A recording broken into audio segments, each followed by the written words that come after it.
was and the middle one was, and we can do whatever we want.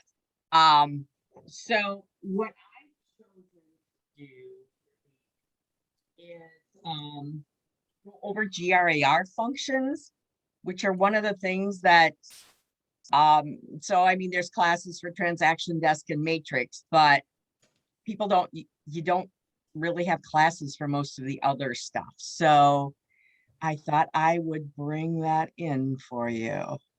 That sound good? Perfect. Yes. Okay. I'm going to share my screen. And right now you guys are all on it. I'm going to move you over to the other one, where I can see all of you. Okay. And you know, if you guys want to, you know, runs through some of this on your computers, that's okay with me. Okay. It's kind of funny. Hang on. I'm going to move you guys just a little bit again.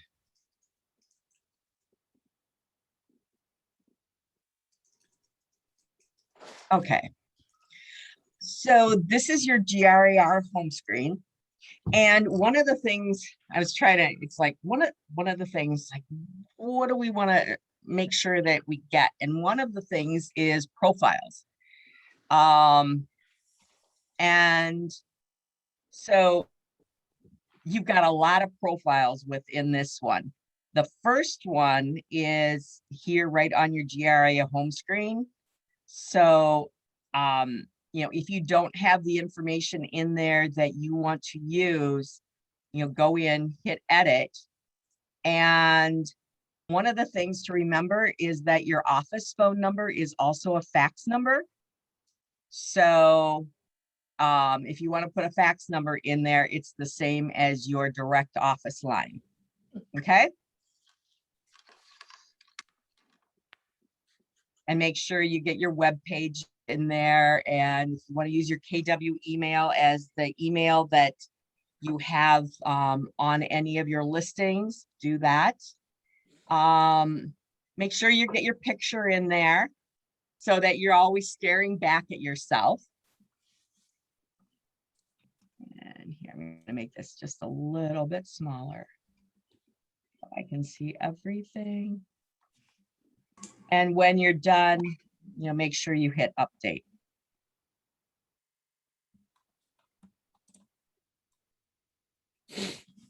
So other spots with profiles. I think we have a profile within Matrix. So good morning, Leo. Good morning, Chris. Good morning, everybody. Okay. In Matrix. So if we click into Matrix, you have my Matrix and okay, so Matrix, hold it. Home, my listings, my cards, auto emails. No. So we do have a, and in some cases I may be searching around for these because guess what? I don't change these very often. Are you trying to get your information? Yeah. It's, you got to click under where it says hello, Christine. Thank you. And then See settings. how, okay, cool. So here's your information. So my information, so this is any branding that you would have. And oh, guess what? I'm going to change this.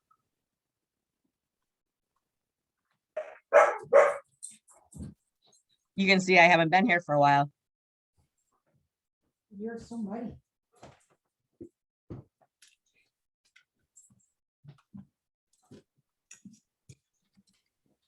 And this would go on your branding if you have any for any auto emails that you set up. Your clients are going to have their own little portal pages.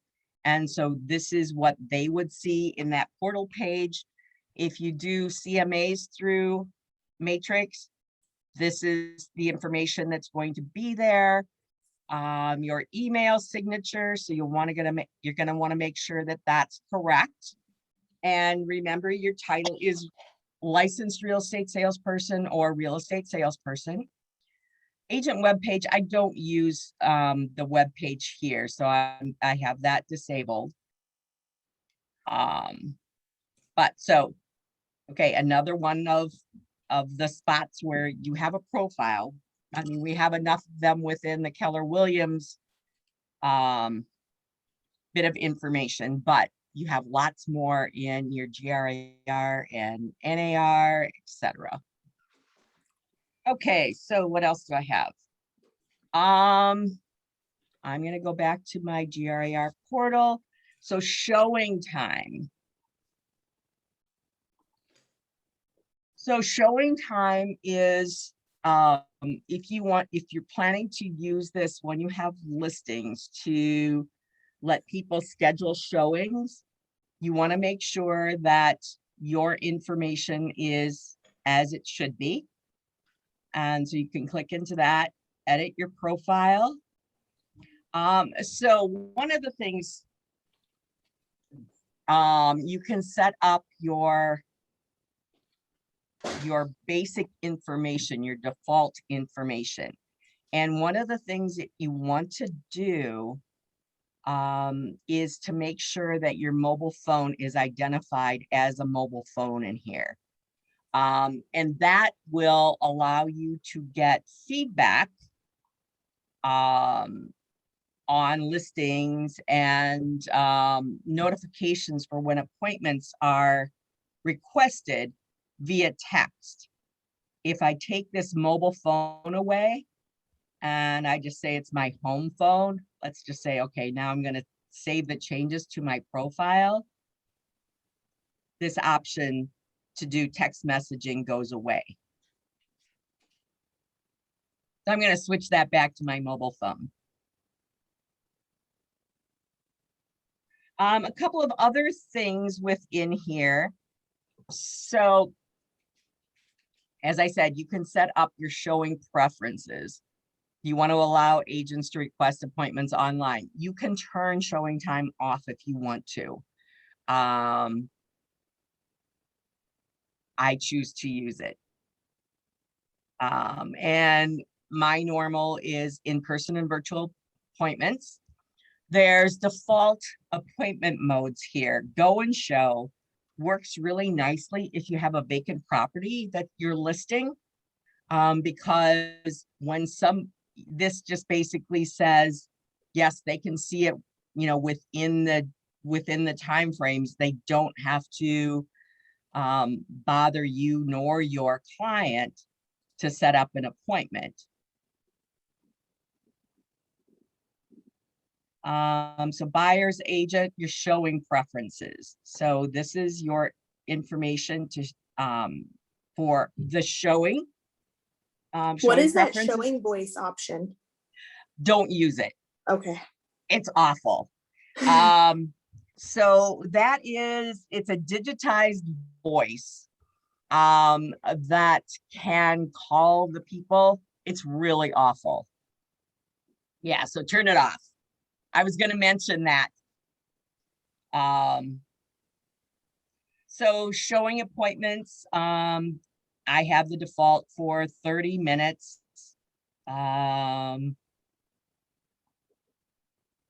Offer preferences, notifications on offers. I've submitted, if somebody sends a notification, I've chosen to say, hey, yes, I want to see that on text messages.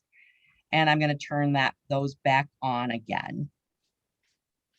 And I have a mobile app. So if you don't have one yet, you would do that and send the authentication link.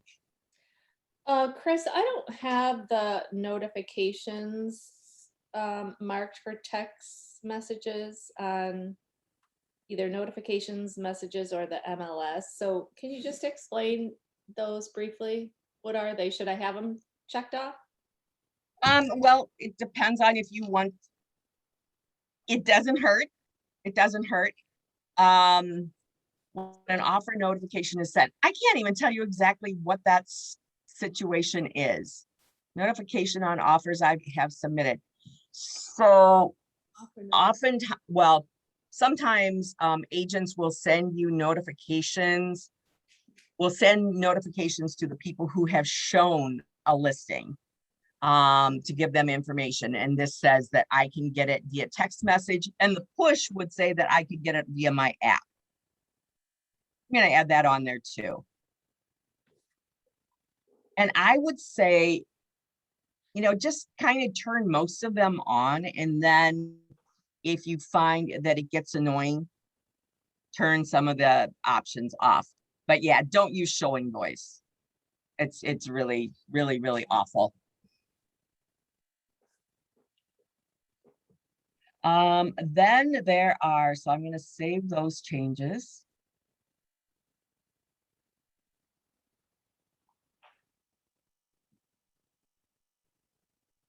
And service level upgrade showing time for the MLS, which is exactly what I want.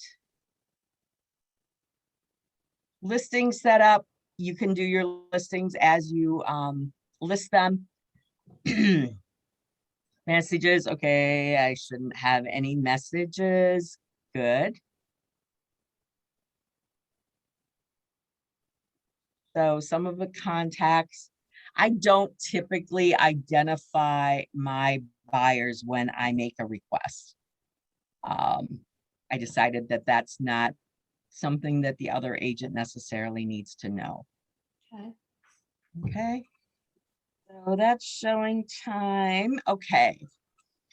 RPR, and we're going to go into some of these a little bit more. RPR, Realtors Property Resource. This is an app that I like to use a lot. It is owned by the National Association of Realtors and has information both on listed properties and non-listed properties, so public information. And so you have a profile in here. So here's your profile. Here's your settings, your sign-in email address, your photo, your logo, brokerage name, information. So here's your phone number. So you can put both your mobile and your office cell phone number. Your office number in there.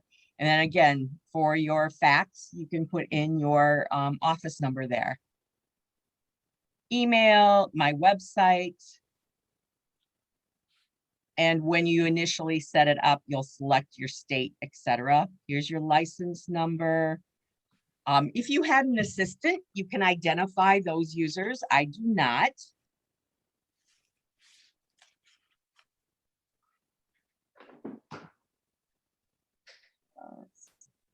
On the settings side.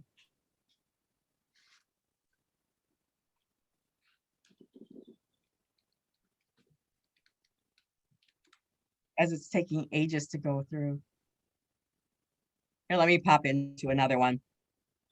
I'm going to pop into Realist. So Realist is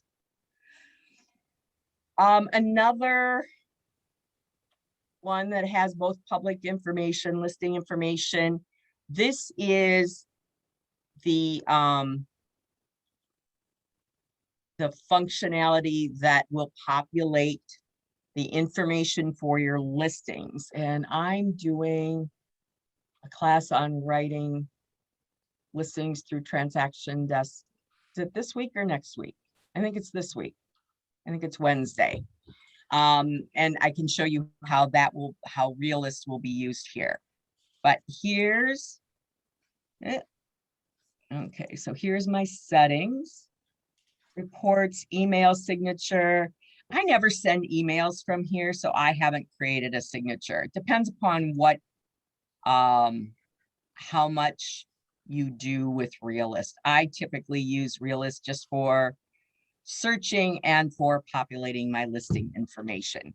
But there's one of the new functions that I want to play with a little bit, and we'll come back to That one. Oh, no, let's go into it as long as we're here. So there's a new functionality that I haven't tried yet. And it's supposed to be, have you guys, Tom the Manicore mentioned it last week in the office meeting, that you could do a search and it could identify the likelihood that people were going to be selling. I should have tried this ahead of time, shouldn't I?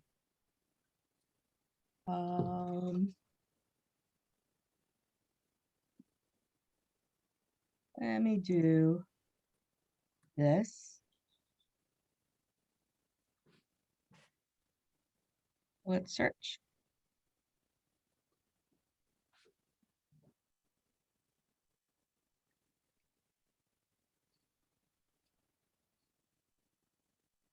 Well, this could be a fail because I should have gone and looked at it. I'll tell you what, I'll do some more research on that.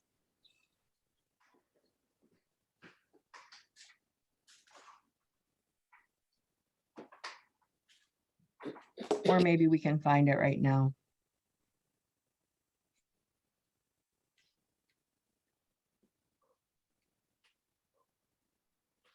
So what's the real difference between RPR and Realist? I haven't played around with either of them yet. RPR is owned by, I couldn't even tell you. As far as, okay, exactly what all they have. There's a lot of things that are the same on both of them. Realist lets you find people, and you can see here creating mailing labels and things. So this is how I used to, when I wanted to send out just sold postcards or something, this is where I would get my list of people. I don't think RPR has a functionality like that. RPR is more about properties, where Realist possibly rolls over into the people side too, if that makes any sense. Not fully. Not fully. So Realist is integrated into Matrix. So it has, as I mentioned earlier, you can bring information from Realist into your listing. And so in Matrix, when you look at a listing, That's where you get all the details for the property. where you get all the details for the property, yes. Okay. And then is RPR more for like CMA information? I mean, who? I'm sorry. I'm thinking about something else. For like comparing properties and doing evaluation. Yeah. Okay. Yeah. But so this information here that's in Matrix, the public record, this is Realist information. It's been probably a couple years ago that they integrated this in. So the parcel map, sorry, the flood mapping. And again, they cross over a lot in the functionality that they provide. And they both will give you kind of like quick ideas of what the value of a property is.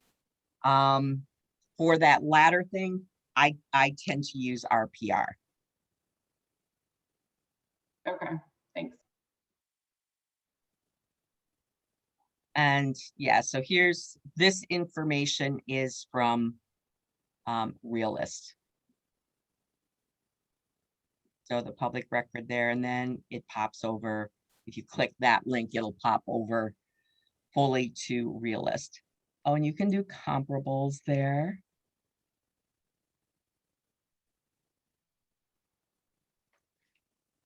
I'll tell you what, I'll do more research on the new functionality within our within Realist, on showing the probability that somebody might be moving. And I will include that in my class on Wednesday.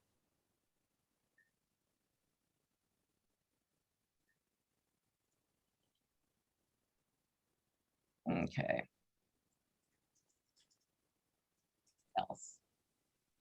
Okay, so those are the profiles that I came up with that you would want to make sure are up to date. When you get your super key, you will want to, and that's the app on your phone. And there's not a whole lot of information here that you need to set up. So that's the app that will open the lock boxes for you.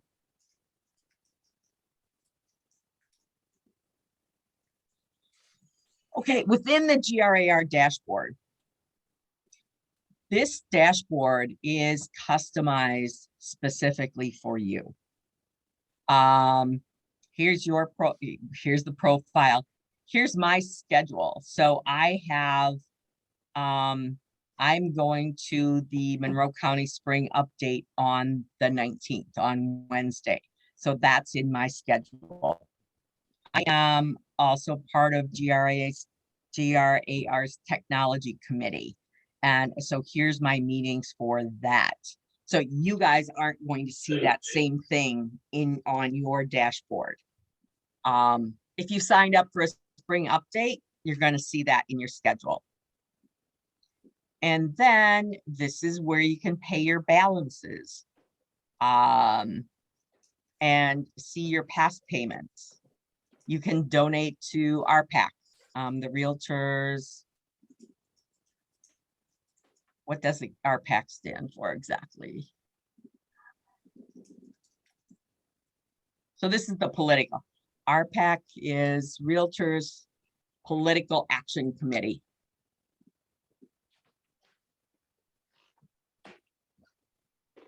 And then these are information for the two committees that I belong to, the Technology Committee, the GRAR Professional Standards Committee.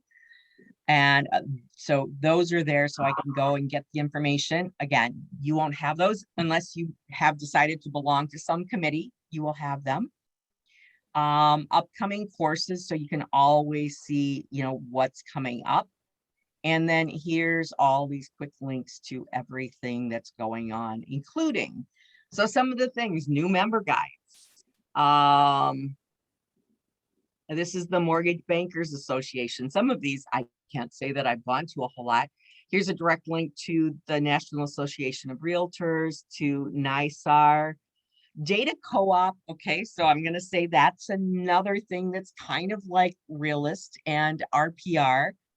And I can't tell you much about it. A friend of mine likes it.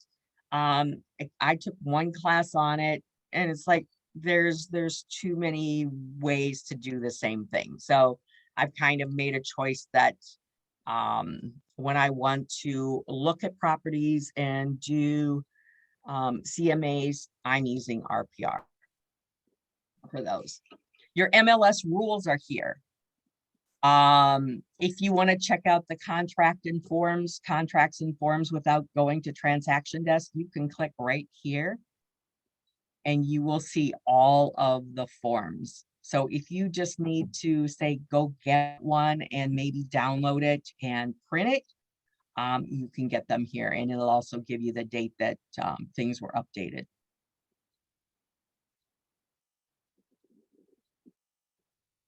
You can file a complaint here. Agent tools and resources. So this talks about the membership dues. So for 2020, this tells you for your taxes, today is tax day. Is anybody still filing today? I got mine done a couple weeks ago. but how much of your dues are deductible?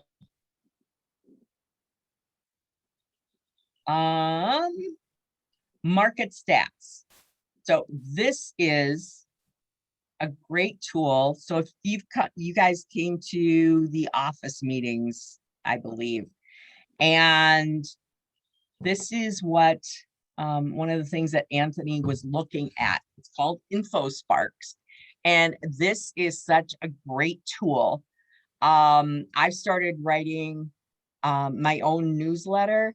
So about once a month, I get a newsletter out to the people in my database.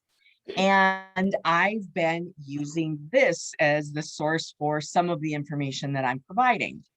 So it gives you stats that are so easy to find.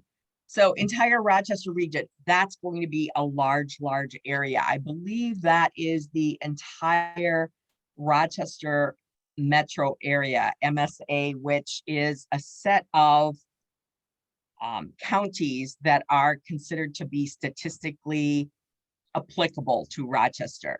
And I'm not going to go that far. Here's the Finger Lakes regions, southern tier region. So you can go to the large regions, but then you can go to counties. And you can go to cities. So let's say I just want to do, let's see if I can do Rochester. And I just want to do the city of Rochester. So then I'm looking at what price ranges do I care about? What do I want to see stats for? And I'm going to say all price ranges. And I'm going to pick for property types, single family, and I'm going to do condos.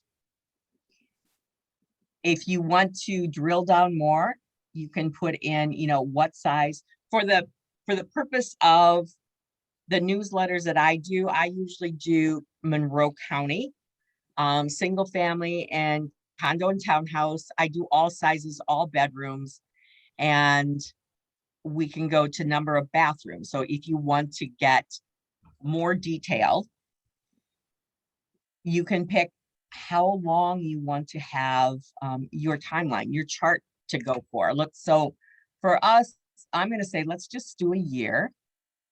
And you've got all these different things you can look at. So median sales price in January of 2020, it was and remember, this is the city of Rochester, $97,500. And so you can go along this line anywhere and see what it was and is as of April. So this is going to be the month prior. So we've gone up to 120,000 median sales price from 97,500 in 1 year. That's pretty crazy. And then if we do average, so that's going to change a little bit. Average in Rochester was 111,000 a year ago. Okay, January of 2020. So here, let's go to April of 2020 was 109,956. And we are now at 131,428 in the city of Rochester. You can say, hey, new listings, what are we looking at? And you can see this is going crazy, up and down and up and down. And finally, we're going up a little bit. So in February, we had 1,800 listings, new listings. In April, we had 1,929. So homes for sale. So April of 2020, we had 154. Again, city of Rochester. And right now we have 126. Pending sales, we have 1,589. Closed sales, so you can see what we're doing there. Days on the market. Okay, we were at 666666666. Yeah. Drop down to 5, and we're at 5. And days on market is it could be potentially less. Well, and okay, this is median days on market. But with the delayed negotiations, that's keeping it at a higher number than, 2. Average days on market are 14. Month supply. So this is a balanced market, buyer's market versus seller's market. A balanced market, my understanding is 6 months worth of inventory. We are at 1 month worth of inventory. And last year we were at 1.2 months. And then we went up a little bit in July of last year, but we've been dropping down. The percent of list price. So right now in April, again, City of Rochester, 102.3% of list price. Price per square foot, dollar volume, shows to pending, shows per listing. And the number of showings per listing is going up. So this is a spot where you can find some stats to use really, really, really quickly. And you don't have to do all these calculations yourself. Have you guys taken a look at this yet? So, and you can set it, okay, determine the length of time for each data element, use more time for trend analysis and small sample size. So you can set it to monthly, rolling 3 months, rolling 6 months. So let's see if I change this to monthly. We can change the views a little bit. But you can go to city, county, zip code, school district, area. So if you want to look up any stats for anybody, this is a really, really good resource. Was something I hadn't used a whole lot. And then I realized that it was there and it's like, this is really, really nice. So I'll usually pick, what I want to talk about in my newsletter, and then I'll take a clip of the stats, and then I'll explain a little bit more in the newsletter and just give a quick view of the stats. Okay, what else do we want to see? Your education, here, upcoming courses. And these are the courses that are coming up, and you can select over here on the left-hand side, what is it that you're looking for? And I'm going to say, it's probably a good idea to not select all. And then, okay, so what do I want to do? I'm looking for code of ethics. And so I can find, okay, here's code of ethics classes. And here, maybe I'm looking for an agency. So 1 hour or 2 or more hours. And so these are going to fulfill your agency requirements. So here's your, let's see. So the next 75-hour class is going to be July 7th in the classroom. So you can look and very easily see what's coming up as far as GRAR is concerned. And if you want to look for what do we have for matrix, so there's intro to matrix. How many of you guys have taken the intro to matrix? Okay. And let's see, technology related. So transaction desk, how to add a paperless listing is coming up on Thursday, the day after I teach you how to do it too. So it would be kind of fun to do both. And for this one, you get 2 hours of CE credit. For mine, you don't, you just get to learn. So incident forms and authentic sign. So, and then if you sign up for any of these, it's going to show what you've signed up for on your home screen. So the spring update has been signed up. I signed up for it, so it's there. Courses completed since your last license renewal. So it doesn't show a whole lot because I've taken most of mine online. And full course history since I became an agent. There's my history. And then here's events that are coming up. So you can go sign up for those. And here's my events. Let's see, so calendar, roster. So I'm going to go back to the home. Anybody have questions on this? So realtor safety information. Lots and lots and lots of things. And I will say we are lucky to be associated with GRAR. I think our board has more functionality for us than pretty much anybody else around. And it just keeps getting better. The dashboard as we have it is not at all what was there when I first started.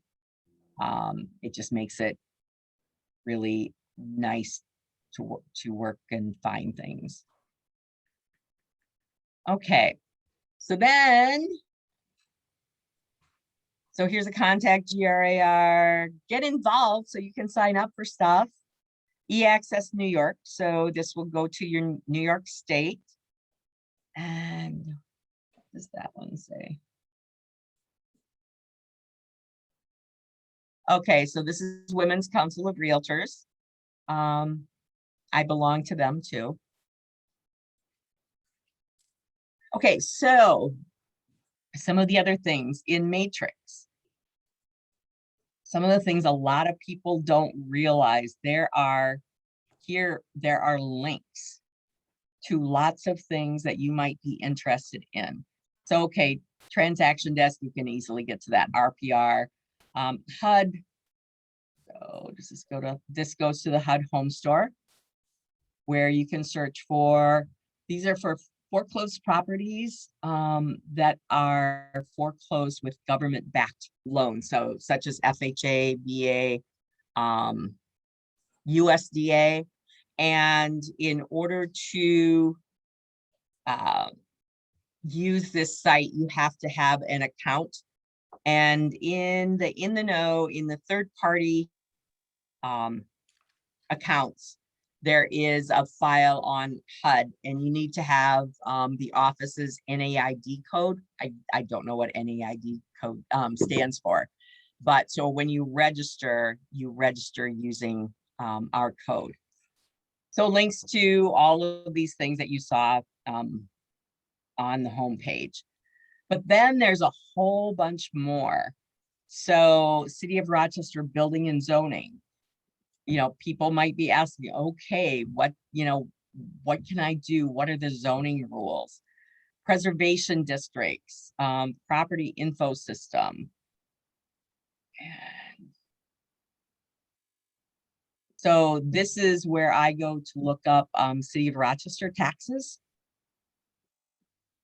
So one of the things, you may not have realized it yet, but when you look up taxes, if you go to Monroe County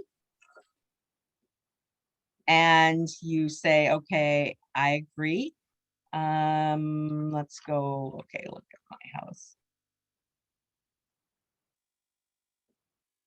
If I do a search on that and I do a pay property taxes, it looks like I don't pay any school taxes. Well, that's not the case. If it's a City of Rochester property, you have to go to the Monroe County, or I'm sorry, the City of Rochester site in order to get the school taxes. So that's something it took me a while to figure out. Monroe County Clerk record search. So there's tons and tons of links here. City of Buffalo neighborhood map, City of Geneva, Rochester dynamic Google neighborhood map. So if you're really confused about the neighborhoods that we have, you can go to this map and see, you know, and click through them, and it'll tell you some of the information, the good and the bad.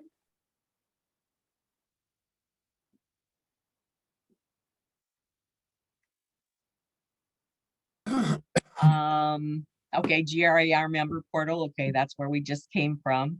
Tech support numbers, homesteadnet.com. Homesteadnet.com is the public view of our matrix.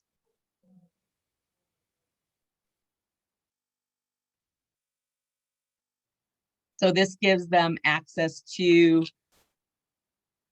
all of the listings, but of course not the same information that we can get to as agents. I know last time I was looking for a house before I was an agent, I went to HomesteadNet a lot.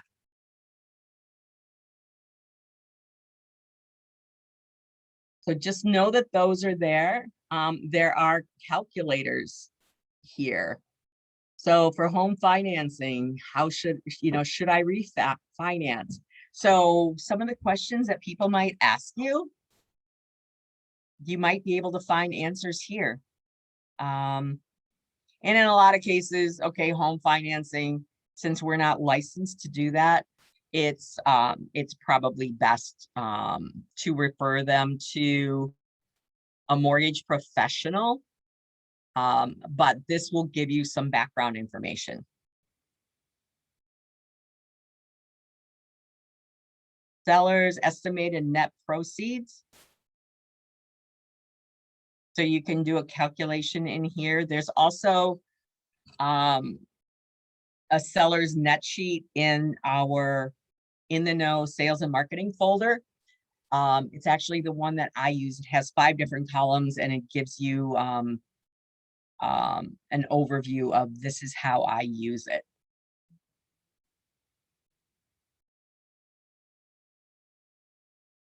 Buyer's closing costs.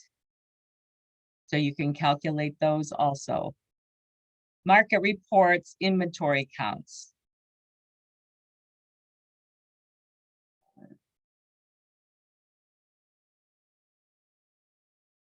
Okay, so you can pick and choose, you know, what's your start date, etc. Stats. A lot of these I haven't really been to, but you know, just kind of click around and okay, historic sales by year.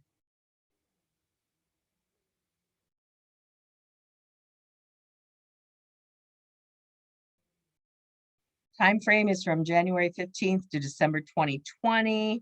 Results are calculated from 287,000 listings. And you can do searches in here, get more information, get more specific for what you're looking for.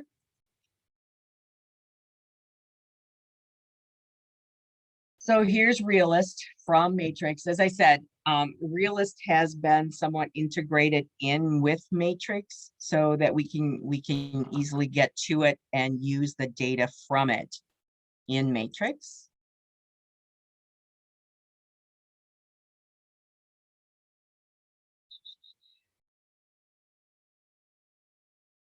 So, and I'm not going to really go into the searching and exactly how you use Matrix, unless we've got plenty of time towards the end. What else? So transaction desk, we've got, I just did a class last week. Some of you were there on writing an offer with transaction desk, and this Wednesday on creating a listing with transaction desk. So transaction desk, a lot of people call it Authenticine. Authenticine is a part of it. Okay, let's go to RPR. Okay, so RPR, I have a meeting on a listing today. And it is for 942 Eastbrook Lane, just really, really close to here. So I can go, and this is part of my process. I go into RPR and look it up, and it gives me here a view of what it believes that it's worth. And it's an automated valuation model that uses market and off-market MLS listing data plus publicly recorded sold data. RVM is more accurate. You might also see AVM. And AVM has more public information that's used. I like RPR for this. So here's the value that RPR puts on that property. And then it gives me a range. And it also says it has a pretty high degree of confidence, like 100%. So here's the property facts. It's a condo, has 2 bedrooms, 2 baths, 2 total baths. So 1 full bath, 1 partial. The living area, the lot size, the dimensions. It has a garage. When it was built, what's the style? What's the heating? What's the foundation? It's a slab. Here's the schools for it. Then they have a livability index for here. Wow, it's only 54 out of 100. But so housing affordability, neighborhood, transportation, environment, etc. And you can also look at it on AARP. So here's more interior features, exterior features, other details, location. Here's the owner. Here's the legal description. The assessment. So this does give tax amounts. Whenever I'm looking at doing a listing, I always go and look them up on Monroe County and Rochester, or if it's a different county. And another thing, if you have something that's in a village, such as the village of East Rochester or Fairport, there's an additional tax in addition to the town and county tax and the school tax. There's also a village tax. And I don't know of any website that's going to give you a village tax. So you're going to have to make a call to the village. So this has mortgage records. So you can get a lot of information from here. So then here are historical records for this property. So you can see when it was listed, they've been renting this out. So it's been listed quite a few times. But so then you can go here, compare the historical records. This is really, really nice. So if I have something that I'm looking at and I want to look and see, have there been improvements on it? This will give me, okay, pictures. They look pretty much the same. Okay, so right now it's off market. So here, let's go and compare it to this. Oh, there aren't any pictures available with that one. So here are photos from that listing.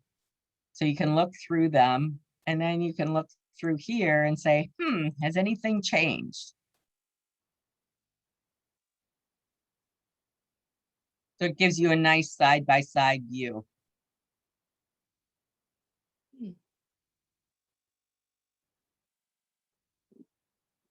And this runs across the country. As I said, it's owned by the National Association of Realtors. So when my aunt in San Diego was going to sell her house a few years ago, I went and looked it up on RPR to see how much it might be worth. A little bit more than what most of ours are, even though hers was a little 2-bedroom, 2-bedroom, 1-bath, small, tiny little house. That location. So you can see if anything's changed along here.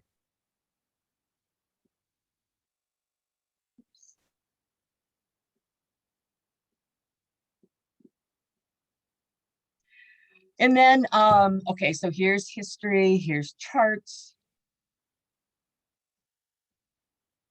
So estimated home value versus median listing price. So if you're a stats junkie, you can find lots of information here. Refined value. So this is kind of a cool feature, though I think it overcompensates a little bit. So here are the basic facts. So say they added another bedroom. I can go and say, I want to refine that and apply the total room fields. Okay, so let's say that's 5 now, and we're going to apply it. And that says another bedroom is worth $13,937. And so that's going to give you a new refined value for that. You can also refine value by home improvements. So you can pick your, okay, so let's say we did an upscale bathroom remodel. When was it done? Let's say it was done February of 2021. And it cost me, okay, let's say it's a small one. It was $10,000. Okay, so now it says that $10,000 remodel is adding $5,480 to this property. And so the refined value keeps going up. You can also do this, it needs a home improvement. So this is a condo, so it doesn't make any sense to say that it needs a roof or anything, but say it needed new flooring and that it was going to cost me $5,000 to do that. I'm going to add that. Okay, so it's going to take away the value.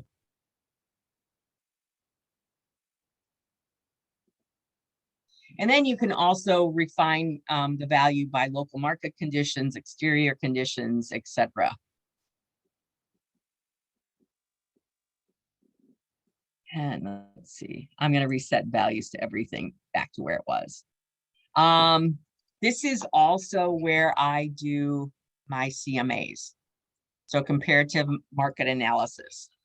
So the home facts. And if you guys have questions along the way, feel free to ask them. And it's possible I might not know the answer, but hopefully I will. So we want to confirm the facts. So it wants to make sure that yes, nothing's changed. Then I'm going to go find comps. And I'm going to do only closed ones. I want within the last 6 months. When I use RPR, I want to be as close to the property as I can. I want to find something that's pretty much exactly the same if I can. So I'm going to put one, I'm going to make this 1 to 2 baths. I'm going to make it 800 square feet to 1,000 square feet.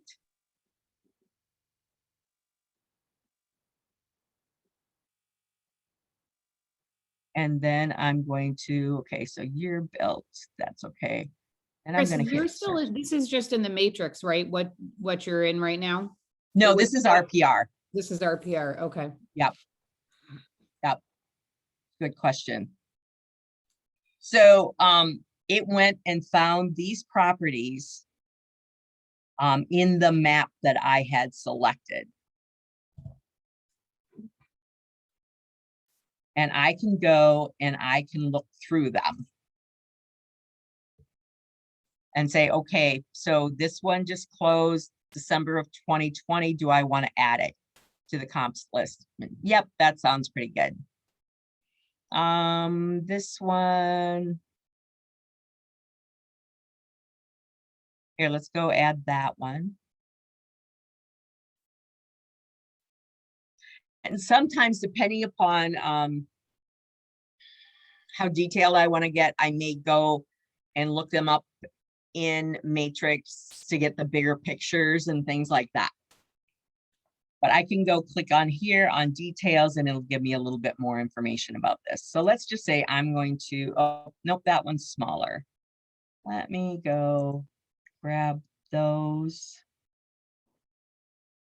And let me add this. And let me add this one. And then, so it puts them in my little sold properties here. So I'm going to click on the update valuation and close. So the results of just those that I selected is that it's $126,808. But I'm going to go in and I'm going to do some adjustments. And so it's going to show me, here's the one that I'm looking at, and I can go to bigger photos in here. So is this one, how does this property compare to the subject? If I want to keep it just simple, you know what? I'm going to take that one out of there because I have 1.5 baths and this one does not. So I'm going to delete it. Okay, so this one is almost the same. Garage spaces. Even down to the same type of foundation. So I'm going to look at the pictures. And I'm going to say, yeah, that's pretty much the same. And it might help me to go to Matrix and look at bigger pictures of these. But I'm going to say, okay, it's pretty much the same. So I'm going to leave it the way that it is. So let's go look at this one. Okay, that's carpet. Oh, this one also does not. Oh, I left in another one without that. So let me take that out of there too. I'm gonna choose to get the ones just with the 1.5 baths. So this one, I did some looking around yesterday, and for some reason this sold at a way higher price than other ones, and I couldn't quite figure out why. But let's say that this one is better somehow. And okay, so now let's go look at this one.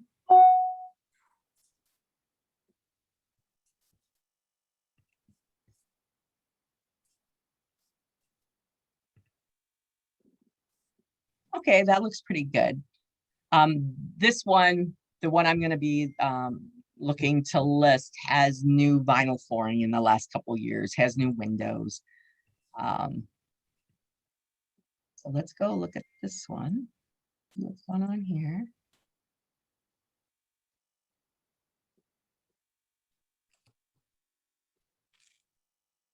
Okay, there's a few things that haven't been updated in that one. So I'm going to say, okay, that's a little bit worse. So this is going to adjust my value by this much, where the other one, I said this one was better than what I had. And those are my 3 comps I'm using for the property. And now I'm going to update my valuation and close it. And it's adjusted it to $129,373, where my average of the comps was 130. Then we can do a report. There's a bunch of different reports you can do in here. You can do neighborhood reports. You can do school reports, which are nice if somebody wants information about a school. You know, you can't give them your opinion. You could run a school report for them and send it to them. And so this is going to get all your information in it. So this is one of the reasons that you update your profile in here. I like the seller's report. And here, notice it says 100, that it says 81 pages. I don't usually leave all 81 pages. So these are the different parts. Subject property summary, the values, listing price, estimated value change, comp analysis result, comp analysis range, home facts. I don't need the homeowner information. They know who they are. Extended home facts, livability index, refined value, property photos, historical photos. I'm going to add historical photos in there. You can have history and your comps. There's market activity for active listings, pending listings, recently sold, distressed properties, a lot of information that can go on here.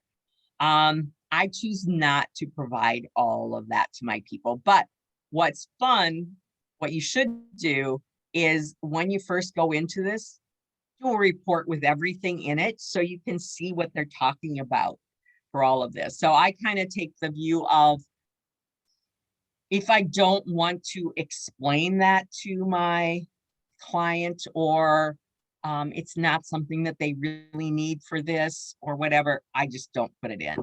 Other people, there's one agent that I know that says, oh yeah, he just leaves them all in. He said, you know, I just totally include all of the information so they get tons and tons of information. So your reports stay here for 30 days. And yes, I got mine. Okay, here's the report. So it's going to put a picture from Google Maps on here. Here's your information. So this is why you want to have your profile all up to date. Here's their current estimated value. And again, this is just with the pages that I chose. And then here's my comp analysis. And so it gives me that range, and it gives me a range now. So it's saying that the correct price is somewhere between here and here. Historical photos. There they are. And then here's a map to show where those comps that we're using came from. And so this is the location of the one I'm looking at, and here's the two comps that we did. So they're really, really, really close. So here's the information about one of the comps. Here's the facts. Here's the closed price. Current estimated value is this.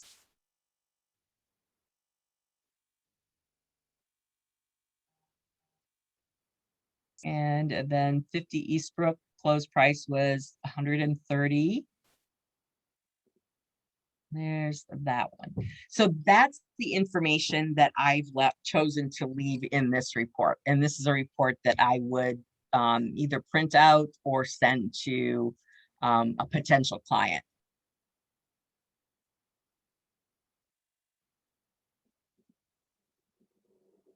But if I wanted to say, okay, I want to do a neighborhood report. View a sample. Okay, let's say I want to run this.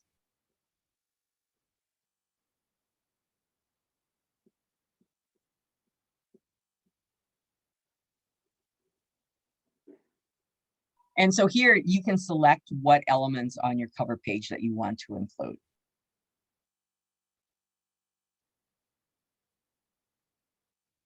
Okay, is my other one done? Yes. That's not ready yet.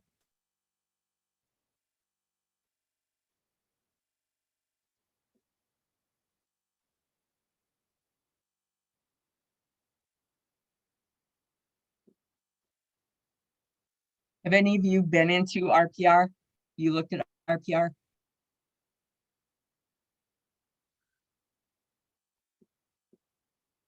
Okay, waiting for that neighborhood report. So lots of good information in here and lots of reports that you can use.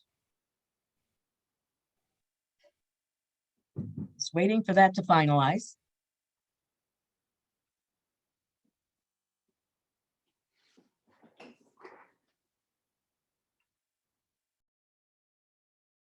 So you can, there's also information here for commercial. I know none of you guys are commercial agents.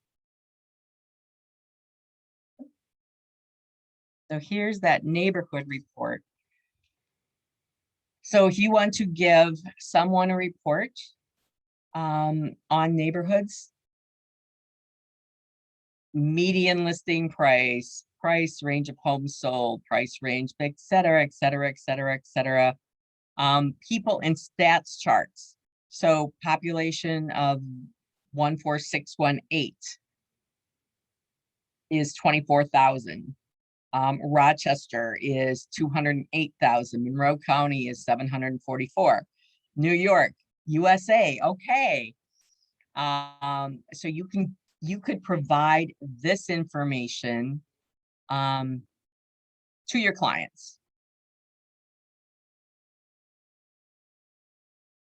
Because it's all information that is generated. It's not opinion.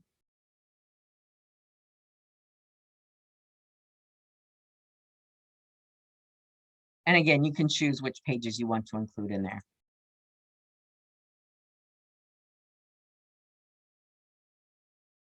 What are some questions that you guys have?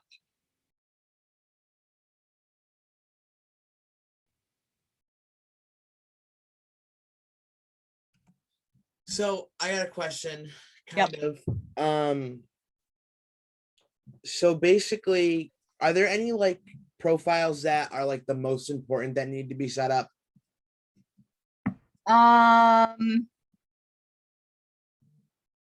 So you want to get, I'd say you want to get your GRAR profile and your matrix profile set up right away. Okay. You know, if you're going to be using RPR for something and you want to do a report that you're going to send to somebody, you're going to want that done. So the good thing is these aren't things that need bios or anything. So it's just your information. So I would say as you're starting to use any of the different functionality, you're going to want to get your profile set up. Okay. Sounds good. Any others? Questions?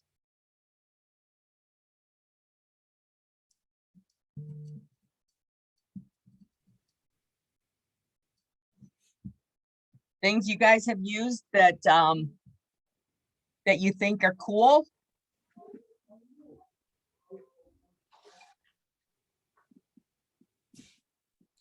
I used yesterday because you can select listings and matrix and email them.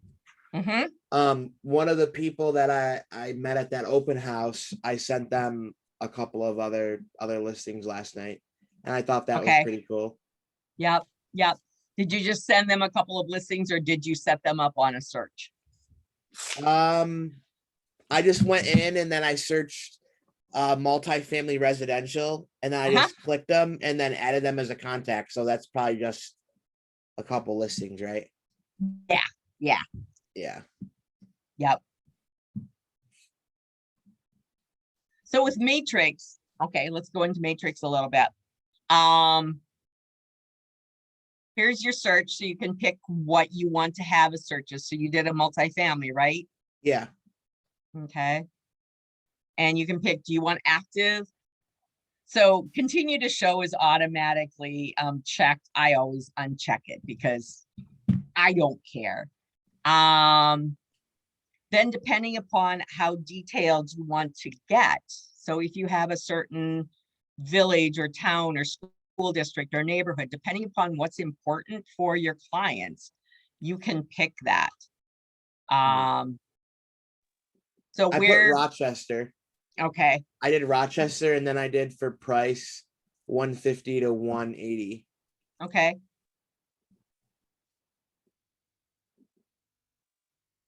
And did you pick any specific size of No, I didn't. property? Nope. Nope. Okay. So if they were looking at, just 2-unit ones, you could pick those. But okay, so there's 9 matches for that. That's the nice thing, is it shows you right at the bottom how many matches you have. And here's your results on the single line property. And so did you know that you can customize what you see here? No. Okay, Chris, so you can go I tried and doing that. Is there a way where you can see an actual picture of the units on either the left or the right side and have the map view on the other side? not in this view. Because I wanted to be able to, see the picture, but also see where it was in regards to where I'm trying to find a property for someone. Well, let's see.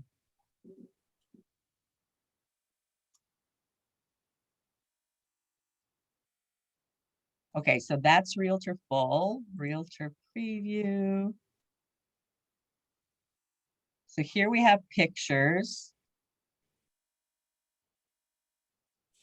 I'm just popping through the different ones that they have. 360 property view.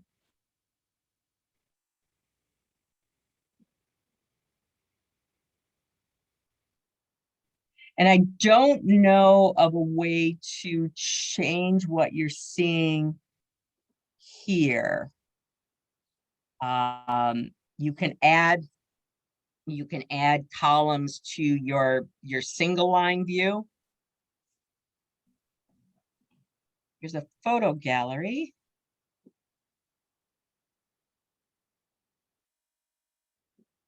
Appraiser view.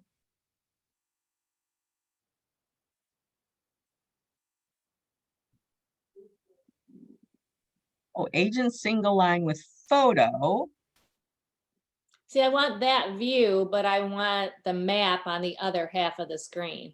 Yeah, Kind of like where you see in that other place, that yeah. other site that offers.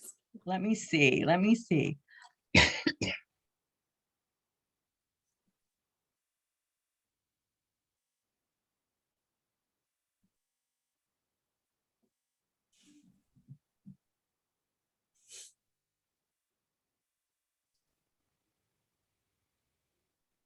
We have well location and lockbox location.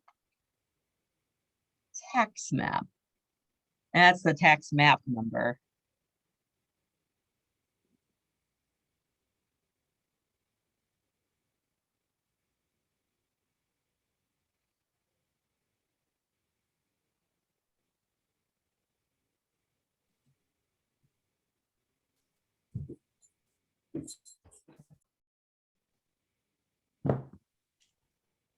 There's directions to the property, but that's not going to be a map.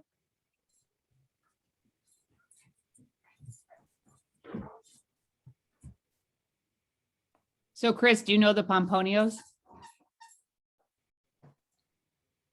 I know. Because Mark lived on Yes. Vassar Street. It's like the brightly colored purple trim on the right-hand side halfway down. And now Bill, Uh-huh. and they're painters. Oh, yes. Yep. Yep. I'm on the next block down. Across Park or across Harvard. Yeah, so that was on the one-way block, right? Yep. I'm on the next one down. Okay. I always forget that it goes beyond the next street. I always just think of Yeah, it as that one yeah. section. Yep. I'd be at Stevers all the time if I lived there. Yeah, well, that's why you live in the country now, right? Yeah, I haven't bought Stevers in 2 years.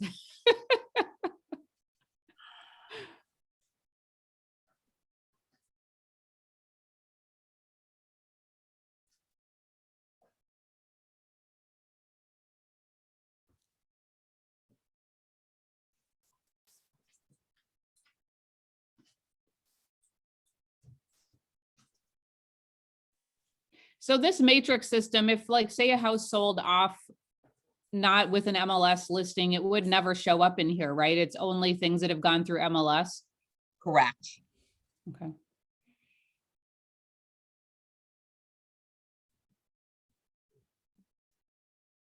So those are things that Realist and RPR would get because they get also public record information. Mhm. But yes, if something wasn't ever on the MLS, you wouldn't get it. Okay.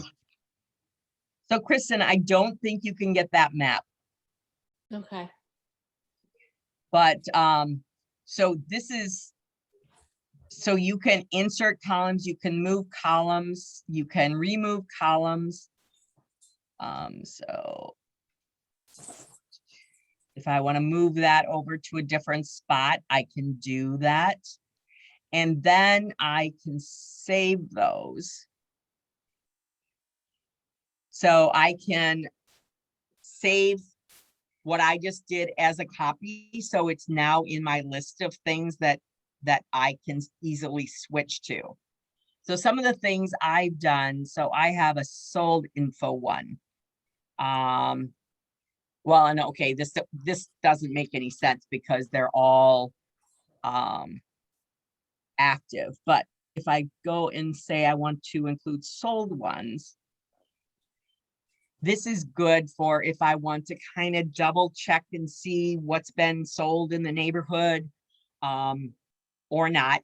So what I've done is I have the original list price and the list price and the sales price. So original and list price, so I can see if there was any change in the price. I have the days on market and I put the days on market right there. And then here's your sold price. Concessions. So if you're looking at, okay, so this one sold for $165,000, but with $9,900 worth of concessions. So the net price to the seller is going to be closer to 155,000. So this looks really, really, really good until you subtract that out. You can also, so since I have more than 25 there and I want to see all of them, so I can change the number that I'm looking at. So I've got my concessions, I've got my close date.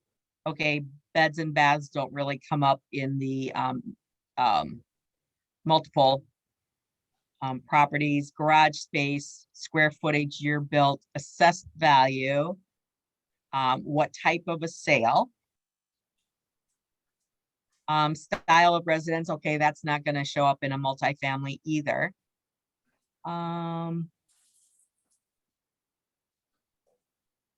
So there's the school district. So here we're just Rochester City, but depending upon what your search is, you might have a bigger diversity of things. So what I would do possibly with something like this is I'm going to select all of them and I'm going to export them. And so that's going to export it into a CSV file. It just went to the other page. And what I'll often do is, okay, so here's my seller concession. So I'm going to add in a net sales price. And I'm going to say that is going to be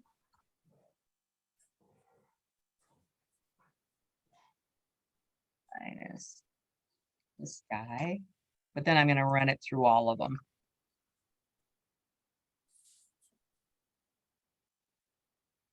So I can very easily see at a glance, you know, if I want to provide this to somebody, what it is. So depending upon what you're wanting to show, you can show, you know, the status, but if you have all active, you might as well take that status out. This number column doesn't do much for me. I'm just going to delete it. Days on market makes a whole lot of sense. You want to see how long things have stuck around. So for the multifamily, this doesn't really work. So we're just going to take those out. So I export things a lot. And then this has total number of apartments, which works very, very well for the multifamilies. And here's the city neighborhoods. So school district and they're all Rochester, so that doesn't matter much. So let's just delete those. So it depends, you know, what did you get this information for? What are you going to use it for? But I very often will, you know, export data out of Matrix so I can use it for something.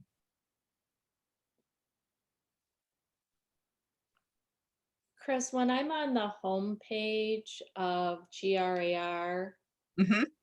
is there a way that I can customize and put a selection of search by map on that home page? Because otherwise I think I have to go to search, click on either one of my search options and then go into map from there.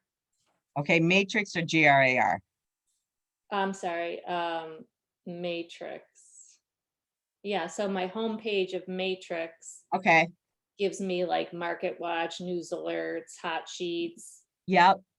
So is there a way, I guess I have to go into search first, you're saying? Well, hang on. So here's, I don't show everything that's in here.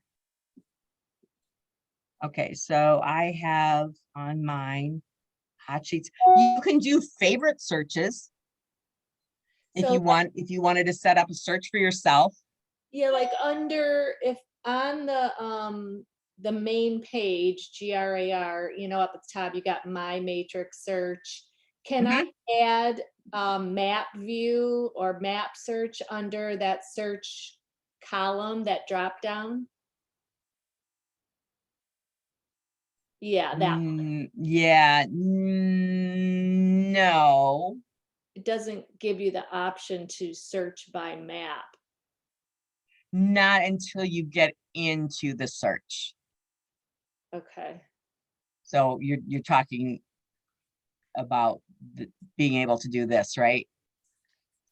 Yeah.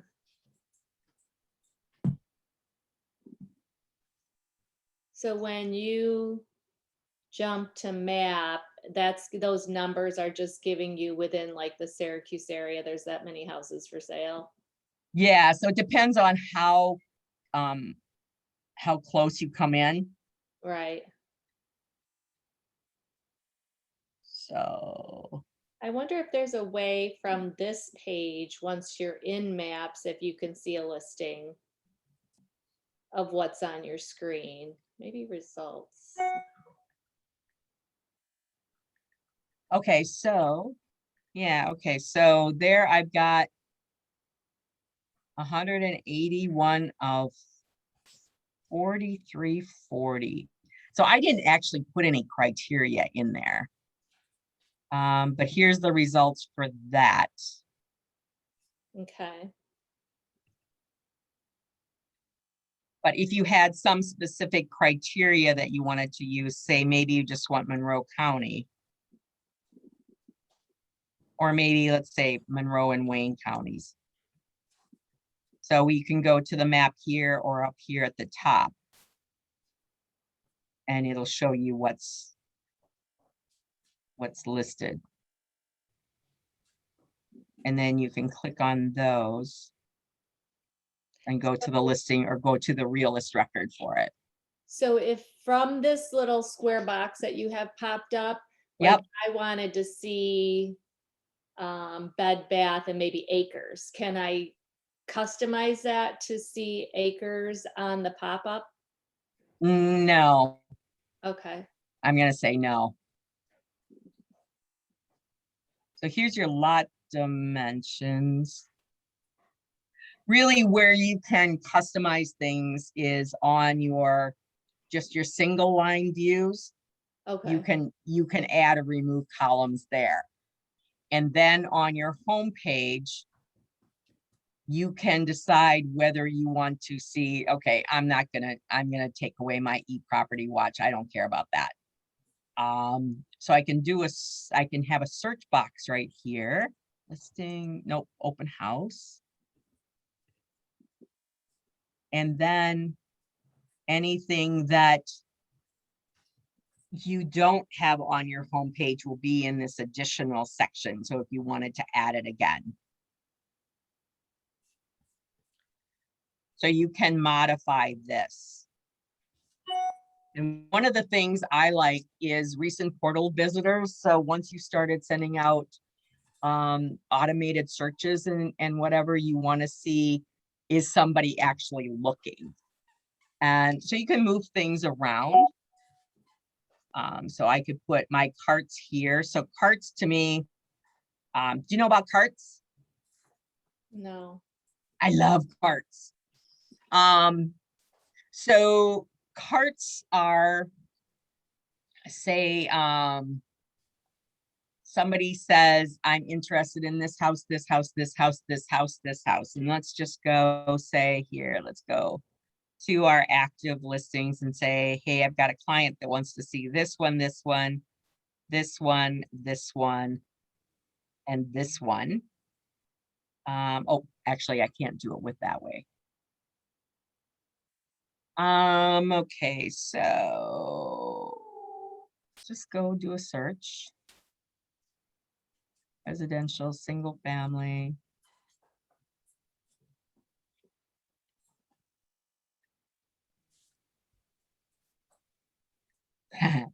That's a lot. Let's get a little bit more.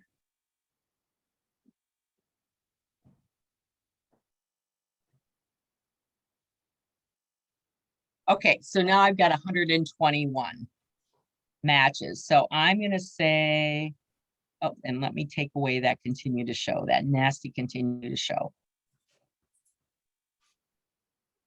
So now, say my client wants to see this one, this one, this one, this one, this one in here. Let's throw this one in here in Spencer Court for good measure.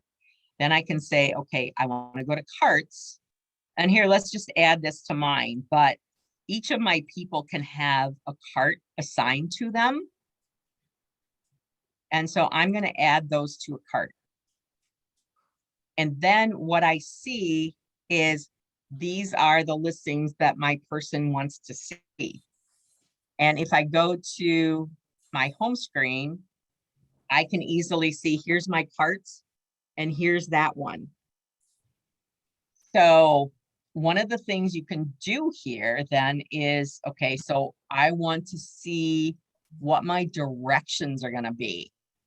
And what order should I show them? So I'm just gonna, okay, those are the ones that they want to see. And I'm going to click here on directions. And it's going to give me directions without doubling back. Okay. So, and it'll tell you your drive time is 54 minutes. Your total distance is 35.8 miles. And what I'll do before I set up showings is it's like, okay, the second one is 16 minutes from the first one. So I need to, make sure that I've got a 15-minute drive time in there. The next one is 5 minutes. So the next one is 1 minute. So you can use that to figure out how much time you need to allow. If you're doing half-hour showings, you need to make, okay, so this one's going to be 16 minutes to get there. So this showing is going to have to be 45 minutes after that one was. And it'll actually give you a map. You can print this, you can email it to your people. So if you do a print scenario, you can send this, and here's your turn-by-turn directions. Of course, I turn on my GPS and have no idea where I'm going. You can also add a start. So say if we were going to start from here.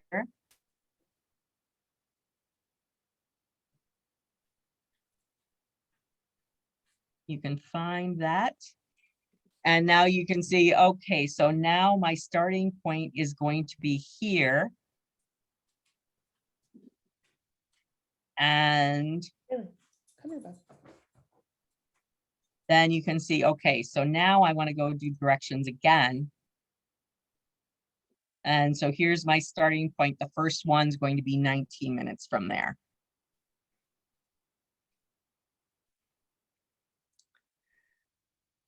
So Chris, if I found some properties that I'm emailing to my customer, Mhm. my client, I've sent someone like, I'm going to say 5 properties. Mhm. But now as I keep searching because he didn't like those 5 properties, how do I remember which ones I sent him and which ones I didn't? Is there a way to see that list? So you can go in here. So I would say go to your contacts and find that person. Contact. And okay, Yeah. so I found 'em. okay, so let's go to Ashley. Ashley has 2 auto emails set up for her. And so let's go to this single story homes. And here's the results. So this, I sent him the emails not from a saved search. I was just looking on the map, finding something, emailed it to him. So how do can I see which ones I sent him? So did you include yourself on it? I always do. I don't think I did. I don't know. Okay. So.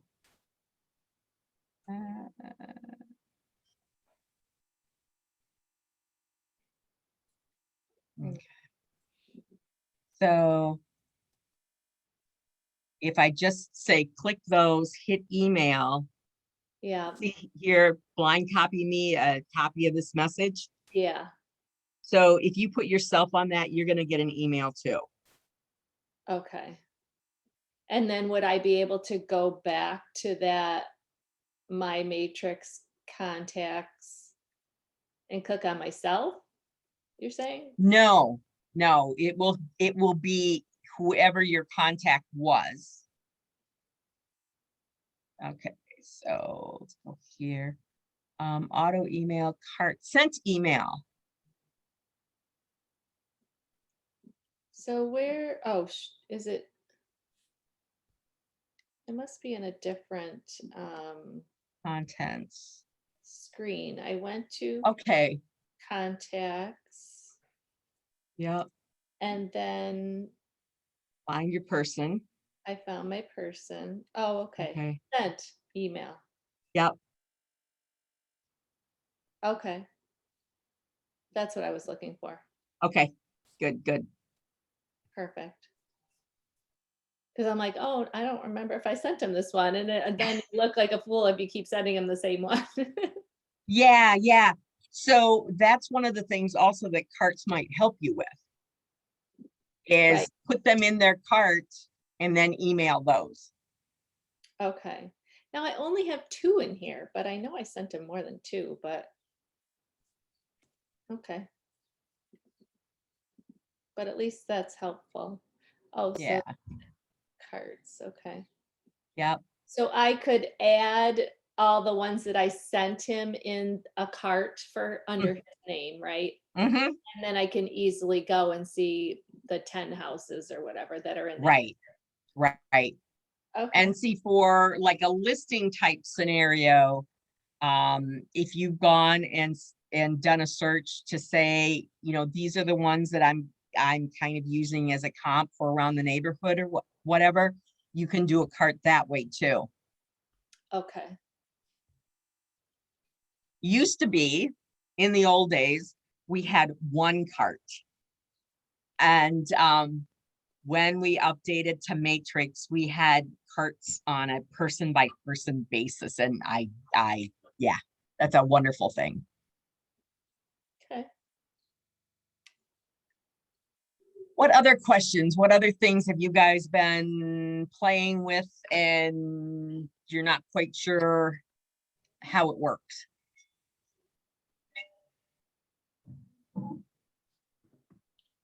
If you don't have anything else, I think I've run out of things to tell you. Can you tell me again, to add a cart for a person? So, okay, so just go do a search. Okay, Okay, so you have to have, a street, a listing. so yeah, so you can create a cart. So just say we want to add to a cart, and maybe if you don't have a cart for them yet, there is, hang on. Oh, new cart. Yes, thank you. Thank you. There it is right there in front of me. Yes. Okay, Yep. okay, got it. And then this refine. So say if you've done a search and then you decide that you don't want some of them, you can discard it. You can Okay. you can say, okay, those don't really fit. So you can redo those. You can sort up and down. Okay, those are all on the same place. But by price, by status, pretty much anything that you would want to. Let's see what the stats show. Okay, stats. Oh yeah, actually you want to. So this takes you to stats, but if I go back and I select all those, let's see what stats does.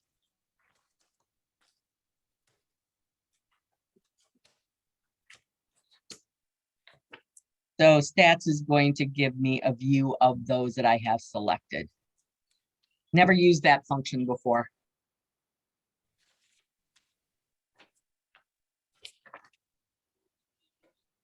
So save, you can save a search. You can do a new auto email. So if that search that you put together for them is something you want to send them every day or every month or something like that, you can do a new auto email for them. Speed bar. Do you guys use the speed bar? Doesn't ever work for me. No? No, I tried to type in because that house we showed was 293 Melville. Uh-huh. But I don't know why it didn't work. So then I just literally searched it and I found it. You mean like that? Yeah, it worked for you. Yeah. So one of the things, don't put the street type on it. Oh, okay. I think that's what I was doing then. Yep. Hmm. And if you just do a search for an address, it's going to bring up current plus historical ones. If you said, okay, so I want just active listings, and I don't have all the codes for these. So if I want the ones that are active on Melville, I can do that. And here, this is going to tell you what your different shortcuts are and how you can do them. Oh. And That's cool. sometimes I've been looking up for county roads Mm-hmm. but the address will be like 353 County Road 48 or whatever. But sometimes when you put the 48 in, it doesn't come up. But if you just leave the county road number off, it'll come up. Yeah, so when you're on county road things, you kind of have to play a little bit. You're going to be able to find them, but it's like, okay, what combination of criteria is going to get there? Yeah, I think the guy on the intro to matrix class was showing us quotations around different state routes and county roads and. Okay, yeah, so hang on. Come on, I want to hit the question mark. There it is. You may do search symbols here.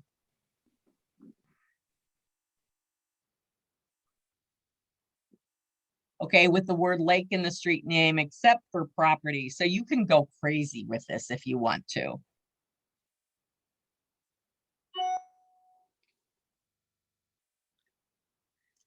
Chris, when we look up and click on recent searches, Mm-hmm. you know, I try to look at ones that I've looked up previously. It doesn't really provide for me as a new person. I don't feel like it's telling me what I need to know. Like if I looked up 363 Sheepskin Drive, I can't see that name of that Address, yeah. address. So can't we change this drop down to show the actual address? I mean, I can't Well, find the ones that I've looked at. It just doesn't make sense to me for the recent searches. yeah, so here I did a street number search is 293. Street name is like, yeah, it doesn't quite give me all of that information. So you gotta, Um, like, I feel like you have to go through everything that's on there to find what you were looking for. Yeah, depending upon how long things are. So this one gives me 39. Oh, street name is like parish. Okay, so if you hover over it, Uh-huh, it'll give you more. okay. Um, Yeah, it is.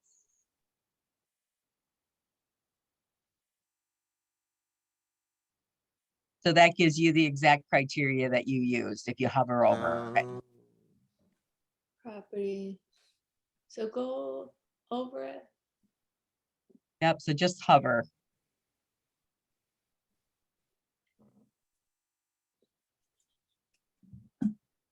Change type, history change. Does that do it for you? It's not exactly what I was looking for because like a lot of my recent searches, it's like it just says cross property, waterfront Yeah, and lands, and it does. And then there's like one of them I have like 200 in the listing, which probably was like a search I was doing, but yeah. number. One of the things, so if there's a certain set of them that you're going to do over and over again, you can turn it into a favorite search. Okay. So you've just got it there. And then, you know, if it's something you want to use a whole lot, you know, just move it up somewhere. Okay. Yeah.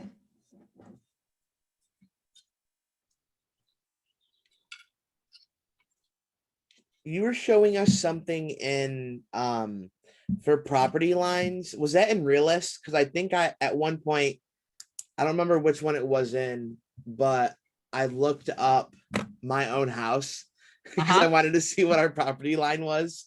Yeah. Do you think that information is accurate, like property line wise, or? I think it should be, because this comes from public records. Okay. Interesting. You want to look? Yeah, go. We can go for it. It's 22 Linden, Linden Street, and it's in Avon. Avon's Monroe County, right? Livingston County. Oh, okay. So I've got mine set to Monroe at the moment. Okay. Change county.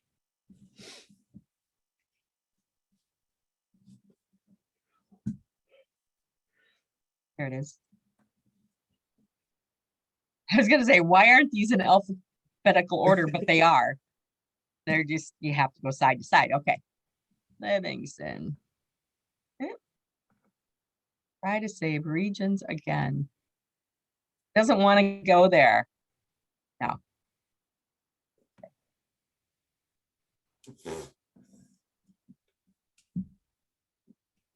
Okay, so it doesn't want to change my county at the moment. Okay, New York. I just found mine. Did you? Yeah. Why would it change? Okay, that didn't work. So let's go look at 2000 Winton Road South.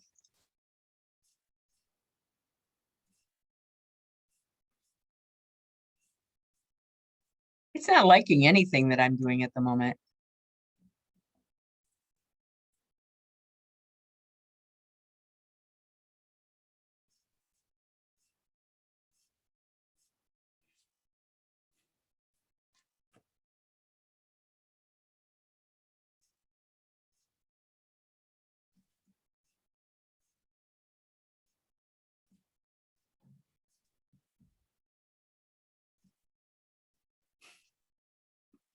My cell score, the cell score indicators on here.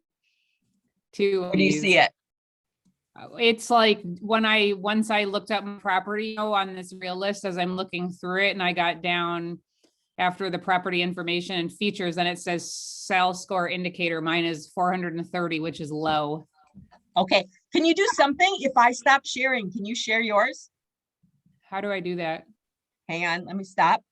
Okay, so I just stopped mine. Down at the bottom of the screen, there's going to be a share screen. Green. If you hover over our window, or it might be at the top, depending And now upon it's what. asking me extra things. Oh, and then it might ask what screen or whatever. It's asking if the app can below to record the contents of your screen, Say sure. which I'm trying to, but it doesn't let me click on it, which is weird. Oh, Let's see, hang on. Let's see if I can do it. Now, maybe. Have you tried kicking it?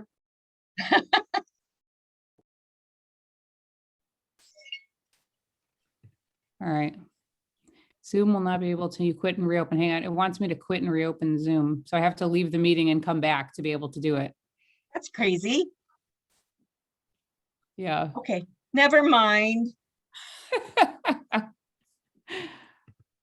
But it's in there. I mean, it's in that that section. What was happening? Yours wouldn't let you switch it to. Mine wouldn't let me Lincoln do much County? of anything. Hang on, let me go try something different. Here, I'm off on my other screen at the moment. Okay, let me, I don't Right. see where was Shay wanted to look at a survey or Oh. something though. okay, so Oh, I see it actually at the bottom. 22 Linden, it just let me do it. Okay. Okay, so here, I'll come and share.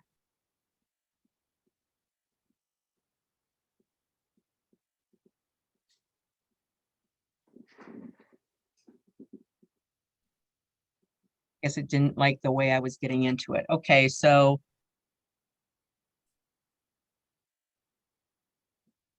This one, Avon, Yeah. okay. Parcel dimensions. There.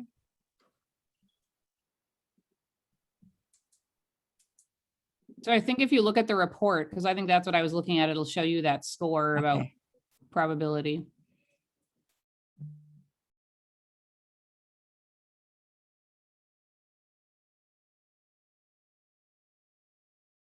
If someone is asking you if the fence on the property is theirs, like, or on the house that they are potentially looking at buying, how So there it is right there. they find that out?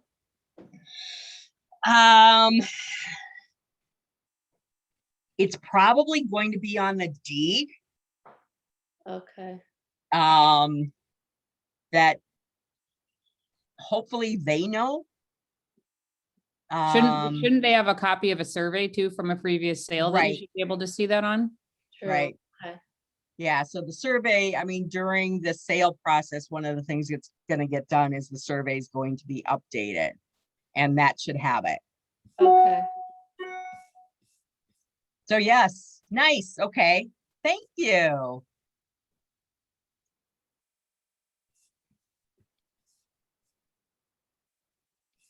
So then you can do comps in here also. There are no comps. Market trends. I bet my house is gonna have no comps too. It's so old and unusual. We've lived here forever, so. Yeah, Well, I've only been here two years, but my house was built in 1793, so I'm pretty sure there aren't too many exact comps.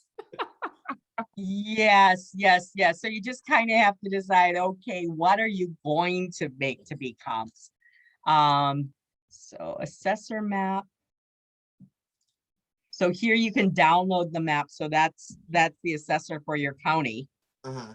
The only reason I was asking about if that was accurate, you thought, because if you look by, can you go back down to the that map? Is it Where'd still I there? go? That's the Livonia though. Yeah, oops. Okay, so how did I get there? Towards the bottom of mine too, it showed a little map. I don't know if it was interactive though, right there. it? There you go. So the only reason I was asking is because if you notice how far back the property line starts from the road, Mhm.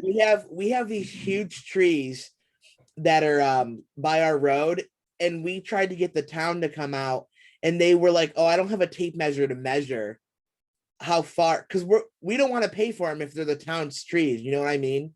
Right, right. So, Is there a yeah, I mean, sidewalk? There's not a Is there a sidewalk. sidewalk there? Not on our No. street, no. yeah. But So, I that mean, there- looks. I mean, that looks pretty far back. That It looks does. like 5 or 6 feet probably back. Yes. So then I was like looking up the town codes I was gonna go measure the road myself.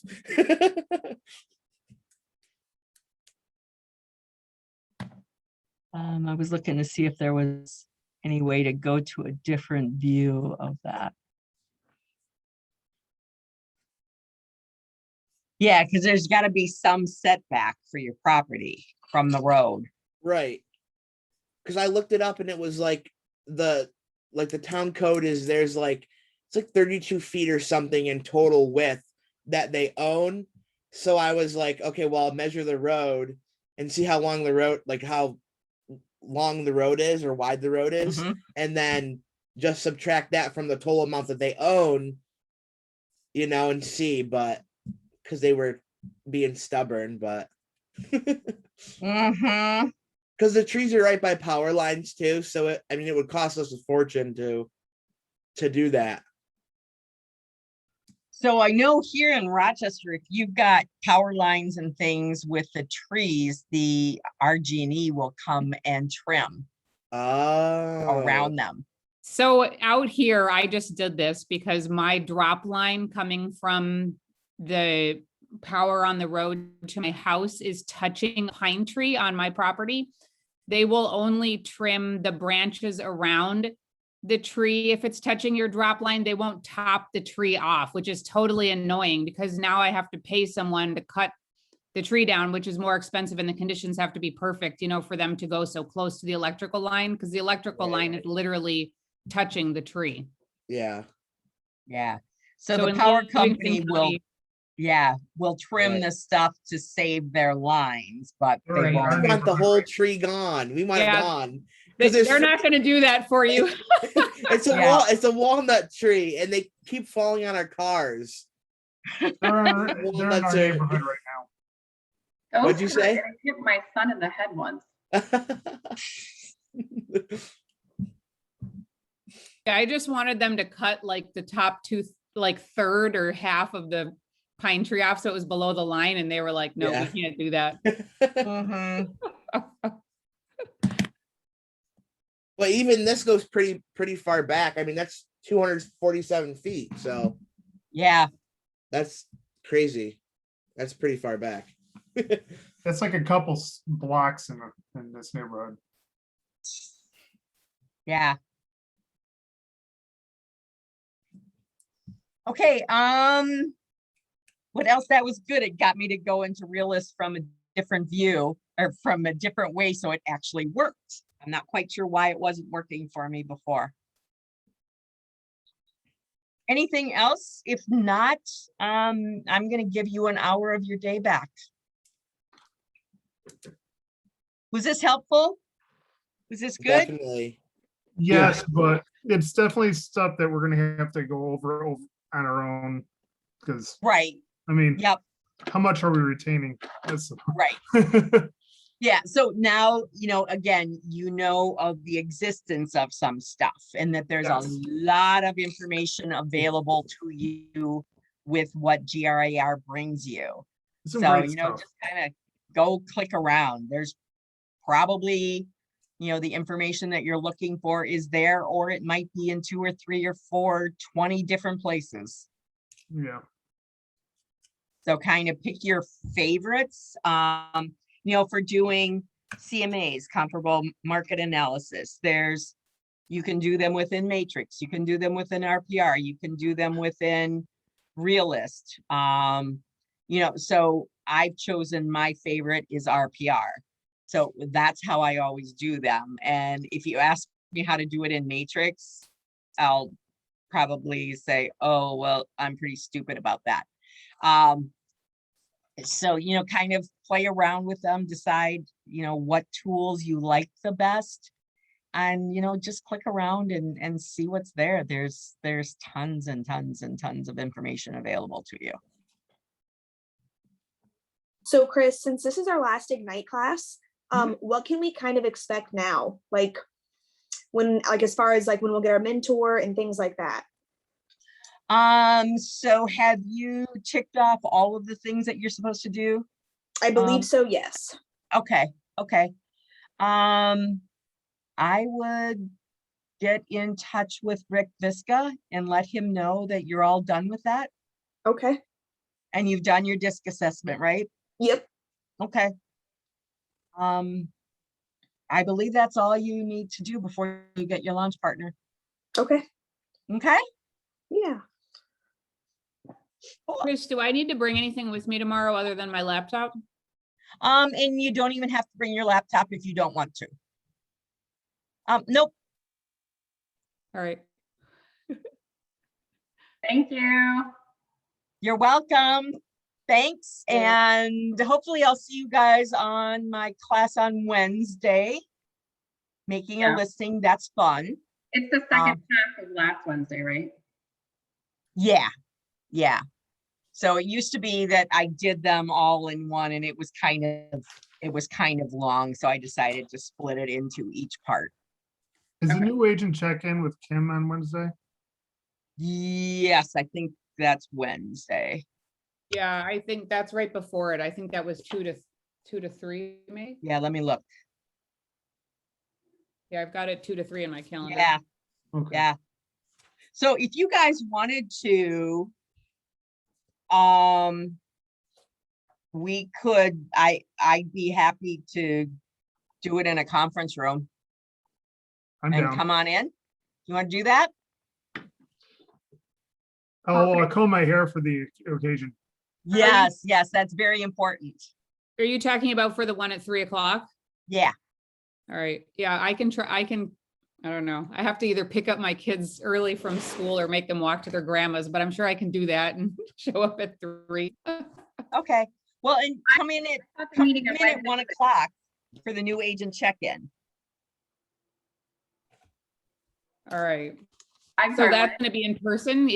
Kim is doing Yeah. that in person too? Yep, that's in person. So the new agent check-in is at 3 and your meeting's at 2, right? No, other way around. New agent is 2, mine's at 3.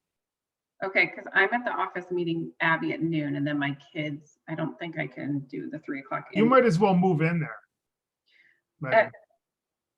Just move into the office. Will you still have it on Zoom? Yeah. Because I would be able to be there at 3. Okay. Yeah. All right. Okay, thank you. Okay, All right. thanks, guys. What's the powerful questions and conversations with Susan Glenn's? Is that going to be a good thing to get on too? I would say yes. Okay. Yes. So Susan is the Chuck at the Gateway office. Mm-hmm. And she also has a team here at the Brighton office. So Gateway is Canandaigua? Yes. Okay. Yeah. I've heard good things about her from several different agents and not even associated with Keller Williams, friends who, work at other places. So. Yep. Yeah. She's pretty impressive. Yeah. So I would say, get in on all of the classes that you can. You're just going to learn more and more and pick up more little bits of information that are going to help you in your business with everybody that you get involved with and everybody that you meet.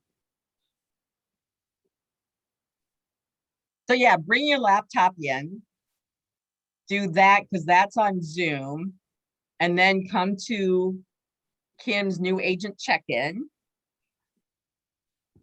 And there she's one, it's so you guys get to see each other in person. You know, and then also, are there any questions you have? Are, you know, any issues that you have with anything? You know, what's going on? Etc. So just come to everything. Okay, Okay. yes, thank you. Yep. Thank you. Okay. You're welcome. Thank Thanks, you. Have a guys. great day. Thanks, Okay. Chris. Thanks. Bye. Thank you.